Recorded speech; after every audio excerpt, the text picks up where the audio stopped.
The summer the reservoir dropped to its lowest mark in living memory. A silence fell over the Millhaven Valley that had nothing to do with the heat. It was the silence of people who have run out of argument. 63 farming families stood in the yard of the Consolidated Agricultural Extension Office on a Tuesday morning in late July, and the dust their boots had raised hung in the air and did not settle. Because there was no wind, and there had been no wind for 11 weeks, and there was no promise of any. They were waiting on a woman named Wren Calloway. Most of them had laughed at her not 2 years before. Some had laughed louder than others, and those ones stood farthest from the door, where the shade did not reach, because they could not bring themselves to occupy the best spots when she was the one who held what they needed. Inside the office, behind a table that still smelled of fresh pine, Wren Calloway sat with her hands flat on the surface in front of her, calloused and brown, looking at a ledger that lay open between herself and Harrison Pruitt of the Pruitt Valley Land and Water Consortium. Pruitt was immaculate, as he was always immaculate, wearing a linen suit the color of old cream and having not sweated through it once, which was a kind of small ongoing miracle that several people had noted and resented. He had a number written on a piece of paper that he had slid across the table, a number with quite a few digits, and he was smiling the smile of a man absolutely certain of the answer. She did not pick up the paper.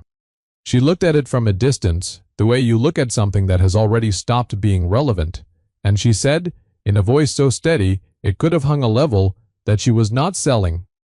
Then she rose, walked to the door, opened it, and told 63 families what she was going to do for them instead. And the sound that came back from the yard was not cheering exactly. It was the sound of people who had been holding their breath for 11 weeks, finally letting it go. But to understand what Wren Calloway did on that Tuesday morning in July, you have to understand what she did on a Thursday morning in October, 22 months before, when she drove a borrowed truck with a cracked windshield down the county road toward 65 acres that everyone in the valley agreed was the most useless piece of ground between the ridge and the river. She had $4,300 to her name when she signed the papers. The land cost her $65, $1 an acre, which is the price of land when no one wants it. When the county assessor has stopped pretending it has an agricultural designation, and the title has sat in a drawer for 9 years gathering the legal weight of 3 drainage disputes that had all been resolved by abandonment. The previous owner, a man named Elton Greer, had bought it as a speculation and understood his error within 1 growing season. He tried to sell it to 7 different parties and failed each time, and when Wren Calloway offered $65 in hand, he took it, reasoning that $65 was $65 more than the county would have given him, which was nothing. Elton Greer did not ask her why she wanted it. The charitable interpretation was that she did not know. The other interpretation, which was the one Millhaven Valley settled on when word got around, was that she was the kind of woman who makes bad decisions the way some people make cold coffee, habitually and without learning from the experience.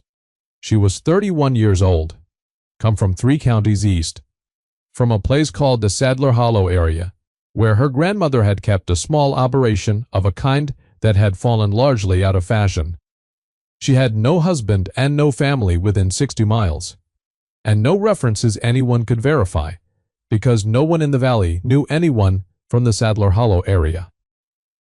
She was, in the phrase that circulated from the feed store to the diner to the post office and back, a woman alone, and the phrase was not meant as a neutral observation. The 65 acres were not farmable in any conventional sense. They sat in a low bowl at the northeast corner of the county, where the land dipped toward the old Barrow Creek watershed, and perhaps 30 of the 65 acres were nothing but a dense mat of cattail standing 6 and 7 feet high in the wet season, collapsed and treacherous underfoot in the dry D. The dry? Covering a system of shallow pools and muddy channels that bred mosquitoes in astonishing quantity, and defied mechanical clearing because the machinery either bogged to its axles or shredded on the root structure, which had the cooperative spirit of old rope soaked in concrete. The remaining 35 acres were higher, thin-soiled, upland with a hard pan layer 18 inches down that shed water rather than absorbing it, sending everything that fell on it running toward the low bowl to feed the cattails. At the far eastern edge stood an old stone dam that county drainage surveys describe as a 19th century structure of unknown origin, partially collapsed, no longer functional, of no agricultural utility. There was a shed on the upland portion, with a roof on 3 sides and a partial floor, which the previous owner described as the amenities. She put a tarp over the missing wall, moved in, and counted what remained. $4,235, $65 having gone to the land and $420 to the hogs, leaving $3,815 in hand against whatever came next. That was the first entry in the arithmetic she would come to call the count. A running tally kept in a small notebook, assets against obligations, the way a careful person manages the distance between themselves and disaster. She had brought hogs, 6 of them, purchased at a dispersal sale 2 counties over, a heritage breed, old and dark-bristled and long-snouted, that the auctioneer described, with visible lack of enthusiasm, as feeder stock of uncertain pedigree. The man at the rail beside her said to the man beside him that whoever bought those animals was buying somebody else's headache, and both men laughed, and neither of them bid. She paid $420 for all 6, and loaded them herself. She had named them before she reached the valley. There was one boar of middle age, dark as a storm cloud and deliberate in his movements, with a patience in his eyes that she privately thought resembled the best kind of person she had ever met. She called him Steadfast. The others were Marigold, Ruth, Clover, Peg, and Absalom, who was young and curious, and investigated everything with his nose before committing to any opinion, which she considered admirable. Word traveled fast in Millhaven Valley, as it does in places with one diner. The summary at the counter of Delph's family restaurant within the week was as follows. A woman alone had bought the Greer Swamp for $65 and moved into the shed with 6 plug-ugly hogs of no particular breed. And the smart money said she would be gone by spring. Harrison Pruitt heard the summary, drove out to look at the property from the county road, then returned to his office in the valley's largest building and dictated a memo noting that the Greer parcel, now the Callaway parcel, remained of potential interest as a drainage easement and that contact should be initiated at an appropriate interval, meaning after the current owner had suffered sufficiently to be motivated to sell. He came himself in November, wearing a wool coat with a velvet collar, driving a truck newer than anything else on the county road by several years. She was mending fence on the upland edge and did not stop working while he introduced himself. He was charming. His observations about the terrain's challenges were technically sympathetic and actually insulting. He offered her $800, which he described as nearly 14 times what she had paid, as though the profit percentage were the relevant measure rather than the absolute sum, which was $800. She said she was not looking to sell. He said the land would be a struggle, that the consortium had resources a single independent operator would find difficult to replicate, and that his offer was extended in genuine neighborliness and would not remain open indefinitely. She set a staple with the tool she was carrying and said that she appreciated neighborliness wherever she found it, and found it mostly in people who helped without the asking. Then she went back to mending. He drove away and dictated a second memo. The appropriate interval would need to be longer. The first winter tested a theory. The marsh froze in early December and thawed in mid-January, and flooded in February when the snowmelt came too fast and the shed floor sat under 2 inches of water for 9 days. She moved the hogs to the highest corner of the upland and slept in the truck, keeping the count with increasing precision. What feed cost per week, what fencing had cost, what truck repairs would cost when she reached them, against the zero she had earned since arriving. On the 43rd day of the new year, she sat in the truck in the dark, looked at the numbers, and understood she had enough cash for perhaps 3 more months at current expenditure. She needed something to change. Then she looked up and saw Steadfast, standing at the edge of the flood-softened ground near the Cattail margin, in the moonlight, his snout down rooting. Not frantically, not hungrily, but with the slow, purposeful investigation of a creature that has decided a thing is worth understanding.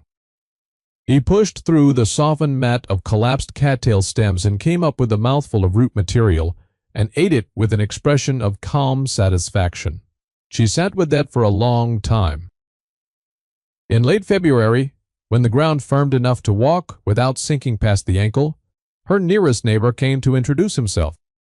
He was Theodor Basarab, 74 years old, who had farmed the adjacent upland to the north for 31 years, having arrived from a region of Romania where, as he explained, without elaboration, the land also kept secrets that required patience to hear. He was slight and brown and wore a hat in all weather, and he accepted the cup of coffee she made on the camp stove and looked at the hogs without mockery, which was notable. He said that in the place he came from, before the industrial operations arrived, people had kept old rooting breeds on wet ground no one else wanted, because such animals knew what the earth held that the plow could not reach. The old people said, "He told her that you should not fight the water, but give it a reason to make itself useful, because the land remembers every flood and every drought, and only whispers what it knows, so you must be quiet enough to hear." He said this last part looking at the marsh, not at her. She asked what he meant about giving the water a reason. He looked at the old stone dam at the eastern edge and said that the dam had not failed. It had simply been forgotten about. She spent 3 weeks walking the eastern margin before she understood him. The old stone dam was not collapsed. It was partially buried under 30 years of cattail debris and accumulated silt, and its essential structure, its coursed stone wall, its overflow notch, its clay-sealed base, was largely intact. She cleared the debris with her hands and a garden rake 2 hours each morning, and found the sluice gate mechanism corroded but present, and found that the pond it had once managed had drained over decades not because the dam had failed, but because the outflow had been left open and no one had closed it. She was not a civil engineer, but she understood a closed gate versus an open gate, and she understood that the county road crossed the watershed above her property on a culvert running clear, which meant the upstream water was clean, and she understood that a functioning dam would hold approximately 3 to 4 acres of ponded water at the low end, fed by the same drainage that currently ran through and out. She did not close the gate yet. She put a hand on the stone and looked at it a long time, the way Steadfast looked at the marsh margin, and went back to the shed and changed the count. She let the hogs work the cattail margins through March and April and May, following them and watching, moving the temporary fence in sections to give them fresh ground and pulling it back to let the disturbed earth rest and drain. They were efficient and unhurried. Steadfast was methodical. Marigold was territorial about the good patches. Absalom, being young, tried to eat things he should not, including one of her leather gloves. By the end of May, she could see the cattail stand retreating. It was not dramatic, and it was not the kind of transformation that photographs well. It was subtle and real. The way most true things are, a gradual opening of ground, where the root mat had broken, revealing dark muck that smelled powerfully of decomposition and potential. In the opened patches, where May rain pooled in the hoof-churned channels, she could see how the water moved and where it rested, and she began to understand the properties' hydraulic logic for the first time. The land was telling her something, quietly, in the way Theodor Basarab had said it would. She listened. A boy began appearing in May, about 10 years old, all knees and elbows and a watchfulness different from shyness, the watchfulness of a child who has learned to read rooms before entering them. His name was Corbin Shale, and his family ran a small cow-calf operation to the west that had been struggling for 2 seasons. He never asked permission. He simply appeared at the fence margin each morning and watched. And after a week of watching, he began to help without being asked, which is the best kind of help. He named the hogs individual rooting territories with the precision of a child who finds order in things adults have surrendered. Steadfast's patch was the deep corner. Marigold's was the scratchy place. Absalom's was the mess, which was accurate. On a morning in late May, while she checked fence on the upland section, Corbin looked at the open marsh ground and said it looked like it was breathing. She told him that was the best description she had heard of what was happening, and he nodded as though the compliment was the expected result of an accurate observation and went back to helping.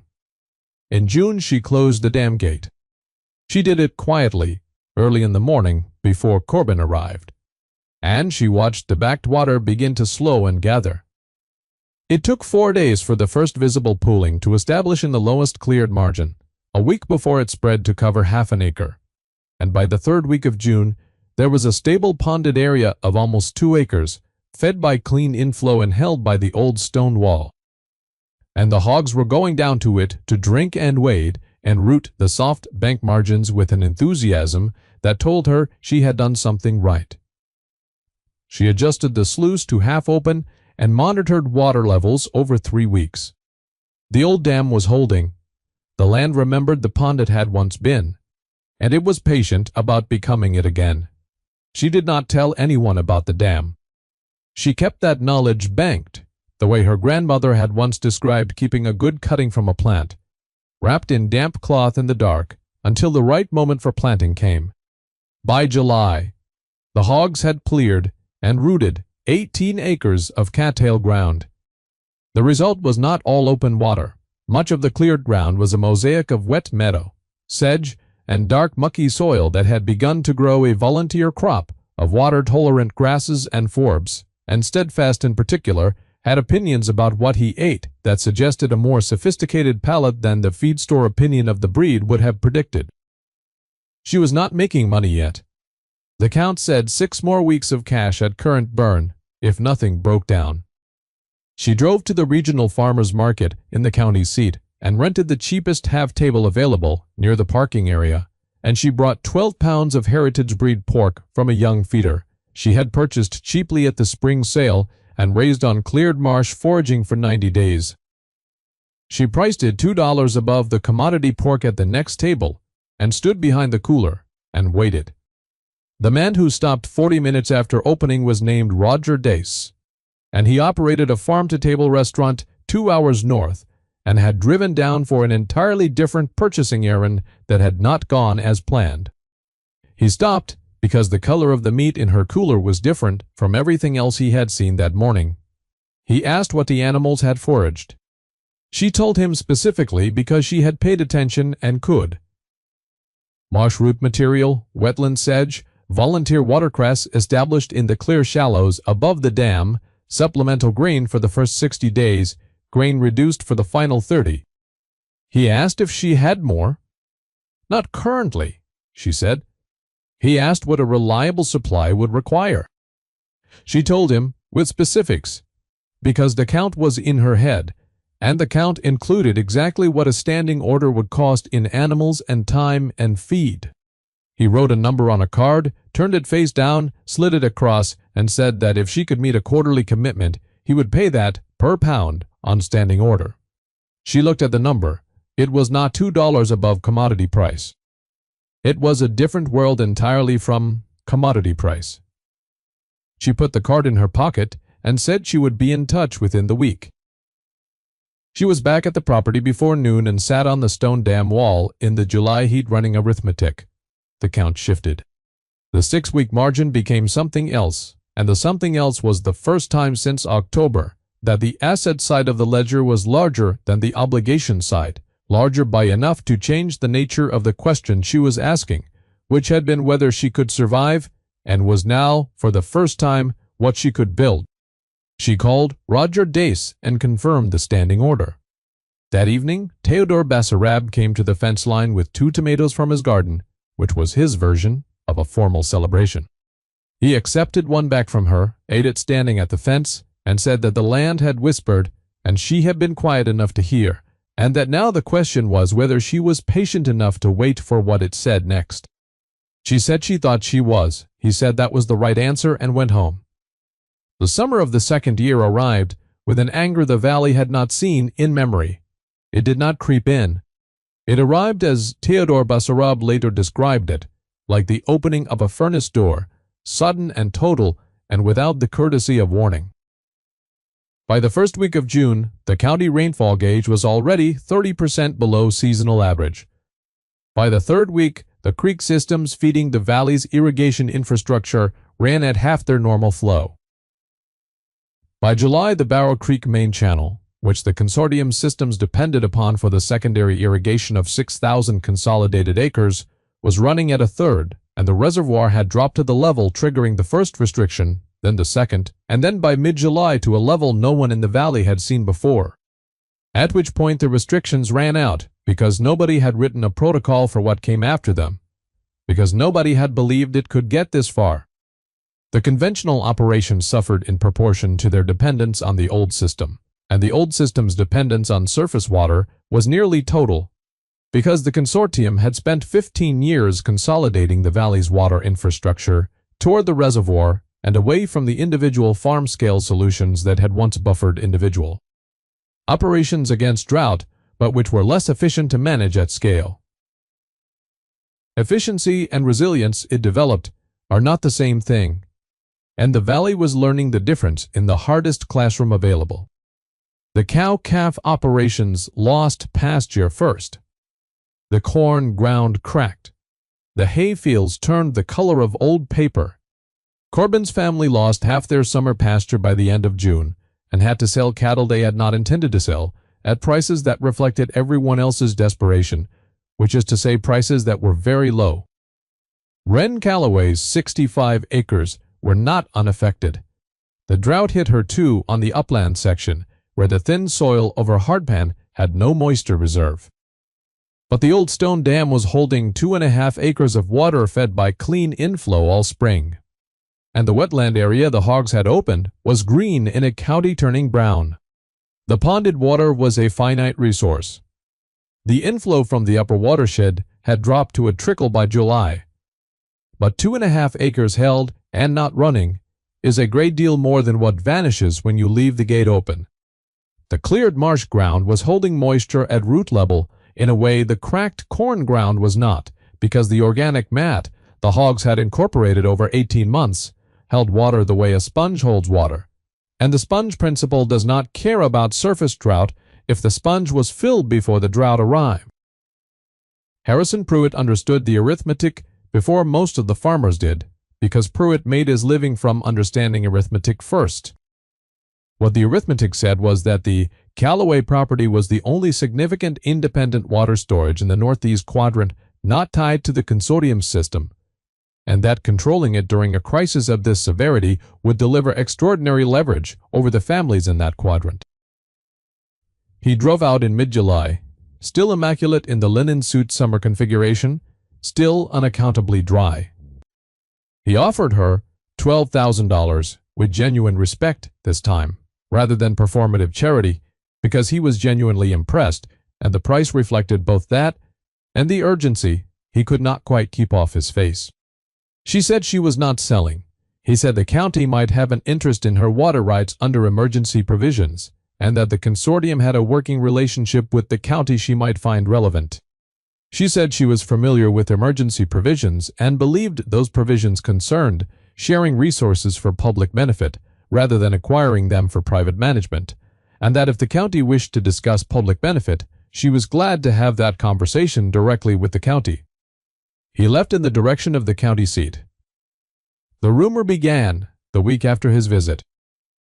It was specific, which is the property of rumors that have been manufactured rather than grown, because organic rumor is vague and shifts with each telling, whereas manufactured rumor maintains a precise shape sustained by the person with an interest in its details. The rumor said the pond water was not clean, that the hogs had fouled it, that a veterinary concern had been raised.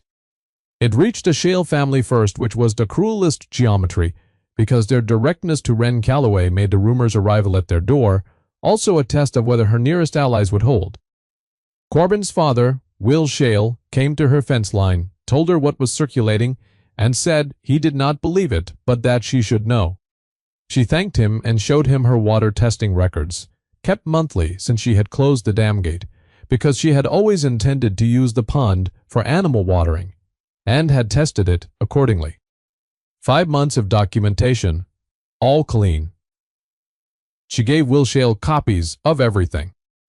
Then she made an appointment with the county extension office and asked, in a calm and specific way, how a rumor about an unspecified veterinary concern circulates with geographic detail that would require access to the property's measurements to generate, and whether the county was aware that the consortium had been proposing to acquire her water access specifically during an emergency period. The extension director, Paula Hirsch, who had been in her position for 14 years and had seen the consortium's methods at work in 2 previous drought cycles, found it professionally remarkable, and she said so. 3 days later, the county sent an independent water quality inspector. The inspection confirmed what Ren Calloway's records showed, and the county issued a public notice that the concern had been investigated and resolved, which was a careful bureaucratic way of saying the rumor was false, which everyone who read it understood. That was the week Thomas Eby came to her fence. Thomas Eby had been loudest at the auction where she had first appeared in the county, looking for tools, in the month after she arrived, and had said to the general amusement of the assembled men that it was a kindness someone had taken the Greer swamp off the county's hands, because at least now a woman alone would have somewhere to be puzzled in private. Thomas Eby ran the valley's largest independent hay and forage operation, and was generally considered prosperous and confident. This was not a general year. He arrived at her fence at 7 in the morning when the sun was already brutal, and he had his hat in his hands, which was not his natural condition. His borehole was down to nothing. His stock water was gone. He had 43 animals and 3 days of water in the tanks. He said that he had heard from Paula Hirsch at the extension office, who had mentioned it as a matter of public information, that the Calloway pond was tested clean and was a potentially available resource. He said he did not know what terms she would offer, and understood he was not in a position to offer much. He said that he was asking. She looked at him steadily, not cruelly, and said she would talk terms, and that the terms were going to be about labor rather than money, because what she needed was not money, but hands for work. The drought was slowing her on, and that if he was willing to work, she was willing to share water. He said he was willing. She said she thought he probably meant it. Corbin Chale watched this exchange from behind the fence post and afterward told her that Thomas Eby had looked smaller than he used to.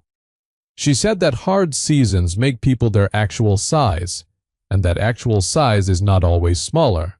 Sometimes it is more honest, which is not the same thing as small, and that Thomas Eby, in her opinion, had the potential to be his honest size, which might in fact be fairly substantial. Corbin considered this and reported that Steadfast had been watching the conversation and had seemed, in Corbin's assessment, neither approving nor disapproving, but attentive, which she thought was the most accurate character review Steadfast had received to date. The county extension office called the following Thursday to say they had received requests from 41 additional operations about the Calloway pond, and asked whether she would discuss a coordinated arrangement rather than individual negotiation, and also whether she was aware that Harrison Pruitt had submitted a formal proposal to the county suggesting that the consortium could serve as administrative intermediary for any regional water-sharing arrangement in exchange for a 20-year easement over any participating property. She said she was not surprised and that she was willing to come to the extension office, but that the meeting should be open to all families in the affected quadrant, and that she had things she wanted to say before any formal proposal was entertained. Paula Hirsch said she had been hoping she would say something like that. Harrison Pruitt arrived that Tuesday morning with his proposal already prepared, typed, and bound, 30 pages of administrative infrastructure in which the consortium served. As administrator, maintained operational control of all participating water sources, billed participants for administrative services at a rate to be determined by the consortium. And retained right of first refusal on any participating property offered for sale in a 10-year window following the emergency period. He had the proposal stacked neatly in front of him, the pen ready, the smile ready, and the figures ready, including the number of acre-feet of water he estimated the Callaway Pond to hold. The figure was precise. More precise than a man who had not been on the property could have known.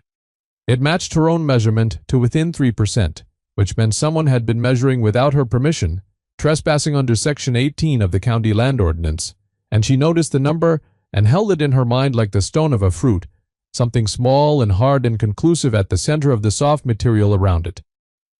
She let him present. She let the room hear it all. Then she asked, in the quiet and specific way she had asked Paula, Hirsch, where the figure of 1.47 acre-feet of storage had come from, and why it matched her own survey data so precisely if the consortium had not had unauthorized access to the property for measurement purposes. The room was very quiet. Harrison Pruitt did not have an answer that helped him. He had 3 or 4 sentences that were not quite lies and not quite truth, and they did not survive the silence around them. She turned to the 63 families and said that she was not selling the water, not to the consortium, and not to anyone, because water is not hers to sell, and she was not a consortium. She said she was a farmer with a working wetland, built by 6 hogs and a stone dam, and 22 months of patience, and that she was willing to share the water with every family in the northeast quadrant that needed it on terms of shared labor and reciprocal assistance.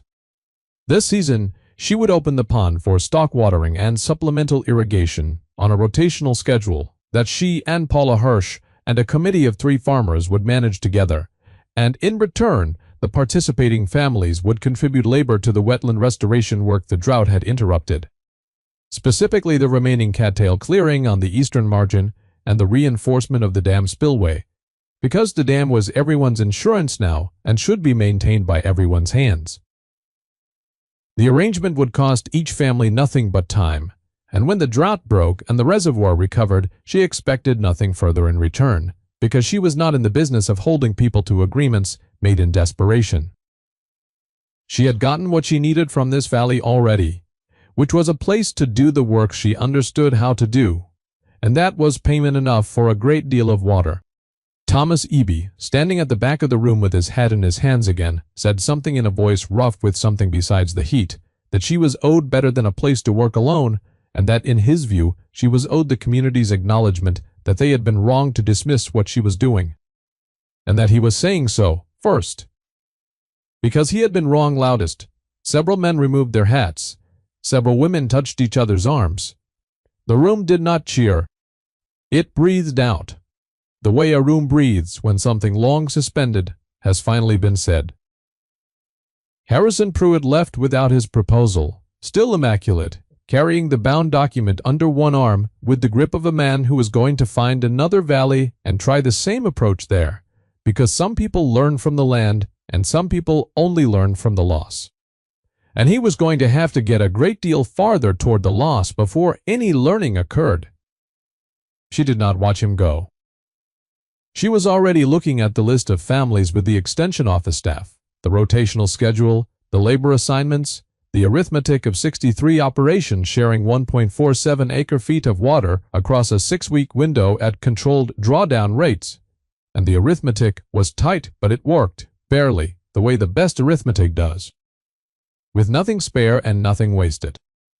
The rains came in the 3rd week of September, 3 days of steady soaking rain that the Weather Service had predicted would miss the county, and which did not miss the county, the kind of meteorological error the county had needed rather badly. The reservoir began its recovery. The creek systems responded. The ground, which had been as hard and closed as an argument that no one has bothered to answer, opened slowly and absorbed what it received, and the wetland margin of the Callaway property, which had the deepest organic incorporation of any ground in the northeast quadrant, thanks to 18 months of hog work, absorbed the most and showed the green return fastest. Steadfast walked the dam wall in the rain with the expression of an animal that has always known this was coming and saw no reason to be surprised by the confirmation. Absalom ate part of her rain jacket. Marigold stood in the deepening pond shallows and appeared satisfied with the direction of events.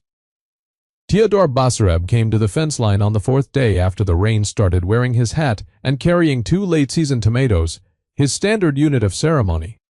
He looked at the green ground and the hogs and the dam and the pond, which was refilling from above to supplement the managed inflow. He said that the land had remembered what it knew how to do, and that she had been patient enough to listen to what it whispered, and that this was the whole of the method, the patience and the listening. And that everything else, the hogs, the dam, the count, the rotational schedule, all of it was only the form the patience and listening had taken. And the form could have been anything, and the virtue was the paying of attention. She accepted the tomatoes and gave one back. He ate it at the fence, as was his custom, then looked at Steadfast on the dam wall and said that was a fine animal. She said she knew. He said that Steadfast knew it too, which was also important, and she agreed that it probably was. Corbin Shale appeared at the fence post, having ridden his bicycle from the shale operation in the rain, because the Labor Committee had a meeting that afternoon, and because he had been named, at his own insistence, unofficial keeper of the hog records, a role he had created and filled simultaneously, which she thought showed initiative. He reported that Absalom had consumed a further portion of the rain jacket and that the situation could be described as ongoing. She said that was consistent with Absalom's character and expected to remain so. Corbin wrote something in his record book. Theodore Basarab finished his tomato and walked home along the fence line in the rain with his hat on. She stood at the dam wall in the wet and looked at the 65 acres that everyone had agreed were worthless, which were now green in a brown county, which had watered 63 family stock through 11 weeks of furnace heat, which had fed 6 hogs, and a standing restaurant order, and a labor committee, and a child's unofficial census of 6 named animals. She looked at the count in her head, the running arithmetic that had started at $4,300. With 65 paid out and a 6-week margin between her and nothing. And she ran it the way she always ran it, carefully and without romance. Assets against obligations, and for the first time since she had arrived in the valley. Obligation side was not a number at all. It was something that does not fit in a ledger column, which is the weight of being known and trusted, and belonging to a place because you have given it something real, and it has given you something realer. And that is an arithmetic that comes out even no matter how you run it, if you have been patient enough to wait for the final sum. Steadfast stood in the rain on the dam wall and did not move, the way he never moved when the count was right, and the water rose behind the old stones, and the ground remembered what it knew, and the valley was, after everything, sufficient. Va.